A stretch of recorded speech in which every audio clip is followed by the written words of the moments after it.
বছর 70 বছর, কিন্তু এমন জিনিস এখন আপনারে দিয়ে দেব, আপনার উম্মত সব উম্মতের উপর ফাস্ট হয়ে যাবে।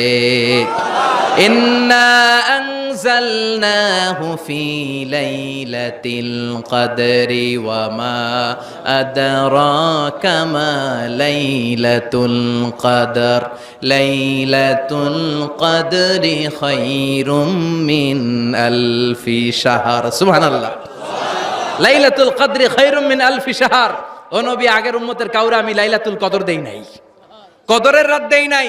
আর এই কদরের রাত হচ্ছে খায়রুম মিন আলফি শাহর, 1000 মাসের চেয়ে সেরা। ওরা সারা বছর ইবাদত করে যা করতে না পারছে, আপনার উম্মতরা এই কদরের রাতে এক রাত ইবাদত করবে, 1000 রাত ইবাদতের সমান সওয়াব হয়ে যাবে। ফাতারদা ফাতারদা, নবী খুশি হয়ে গেলেন। সুবহানাল্লাহ কইবেন না? এরপরে বিশ্বনবী বদরের প্রান্তরে কষ্ট পায়, আল্লাহ বিজয় দিয়ে খুশি করে দিলেন।